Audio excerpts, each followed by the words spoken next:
President Biden is starting this week in Mexico for critical talks with leaders of that country as well as Canada. It comes amid the president's first trip to the border since taking office, a visit some of his critics say should have taken place much sooner. NBC Chief White House correspondent Kristen Welker is in El Paso with a recap.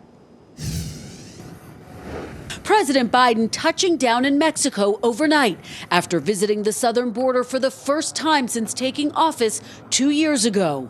While in El Paso, the epicenter of the ongoing migrant crisis, Mr. Biden met with Border Patrol officials and toured a services support center, though he did not directly meet with migrants. When asked what he learned,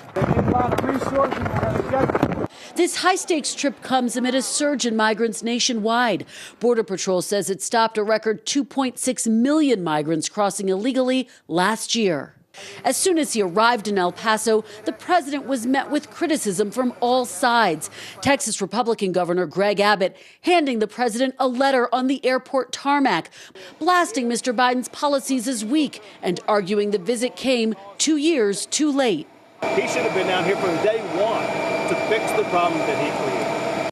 Humanitarian groups say the president's new immigration policy could put more lives in danger. That policy seeks to expel 30,000 migrants a month who unlawfully entered the U.S. from Venezuela, Nicaragua, Haiti, and Cuba. All of it adding to a tense backdrop in El Paso, where migrants line the cold streets outside of this church, like Maria Rodriguez, who says she risked her life seeking a better life, fleeing violence in Venezuela with her 2 children and a nephew. Their harrowing journey lasted 4 months and included hiding in a garbage truck for 5 days. 5 días en la basura. 5 days hiding in la basura. Joe Barraza, who lives in El Paso, says he empathizes with the migrants, but says his small community cannot support the surge and something needs to be done. I want to see, what do you want to hear from President Biden today? I want him to do something about it finally, for sure. I want him, not just empty promises, I want him to actually do something. ¿Y tú qué quieres ser cuando seas grande? What do you want to be? Maestra. Oh, she wants to be a teacher. The Tovar sisters have been living in this makeshift migrant camp outside an El Paso church for a week. Rapunzel. Oh, she wants to be Rapunzel. Playing with toys is a luxury they haven't enjoyed since they left Venezuela 4 months ago, according to their dad. No hay educación para las niñas, nada. He says that he decided to come to the United States because of the economic situation in Venezuela, because there's no education really for his daughters. The Tovars are among the hundreds of migrants who call the streets of El Paso home, arguably the epicenter of the current border crisis. A scene President Joe Biden skipped during his first visit to the border, a short 3-hour stop in El Paso that prompted criticism by the governor of Texas. This is nothing but for show. And protest by local immigration and human rights advocates. You are not alone.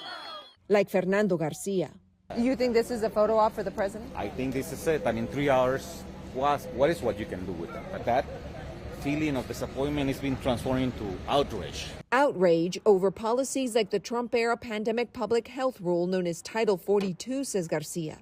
That rule allows border agents to swiftly expel some migrants to Mexico.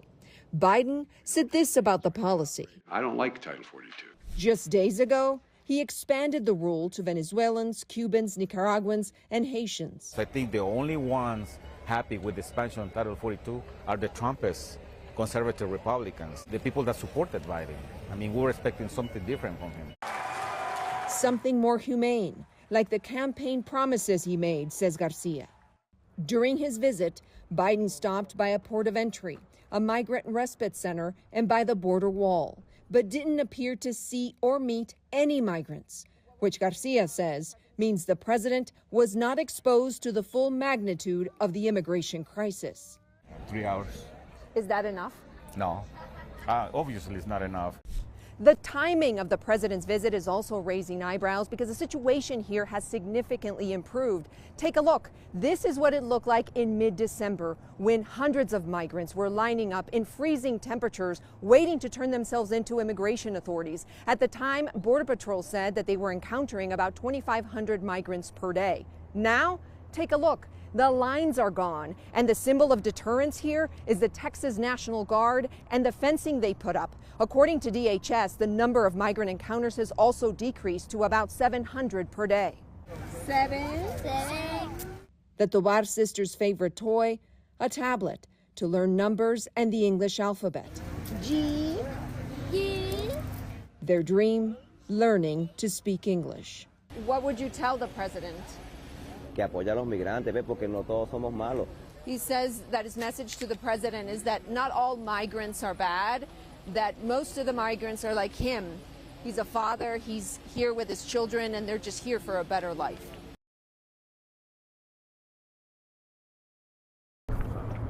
President Joe Biden making his first trip to the southern border as commander-in-chief Sunday. I think anybody in the Rio Grande Valley, Democrat or Republican, can't ignore that this is a crisis. This comes as the administration wrestles with the constant influx of migrants, which is overwhelming federal and local resources. We are dealing within a broken immigration system that Congress has failed to repair for decades, and there is unanimity with respect to that reality. Texas Governor Greg Abbott met with the president in El Paso Sunday, handing Biden a letter with 5 actions he wants Biden to take to address the situation, including the resumption of construction on the Lone Star State's border wall. I told him how thousands of Texans have lost their lives, that tens of thousands of Texans have had their lives destroyed by his open border policy. Homeland Security officials say the number of migrants trying to get into the U.S. has gone from 2,500 a day in December to less than 700. But members of both parties say this is a problem that needs to be dealt with sooner rather than later. I do think that the Biden administration is trying to tackle a tough issue in a way that is consistent with both the principle that America is a nation of immigrants, but also, of course, making sure there's a safe and a secure and a strong border. I'm John Lawrence reporting.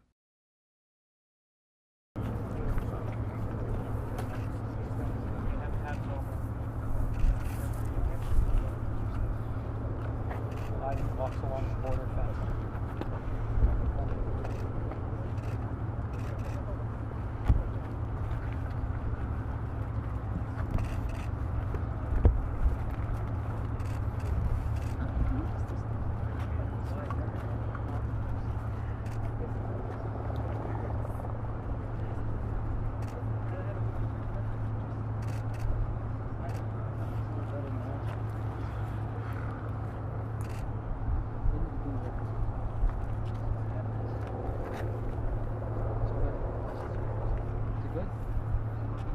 Yeah, if we can. What's that? Can we go to Adam? We just move slightly.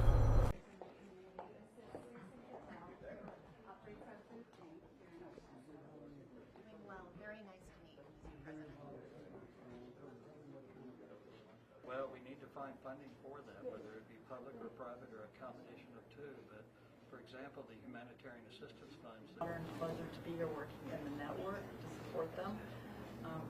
We're able to surge, and so we've surged in here to help the community.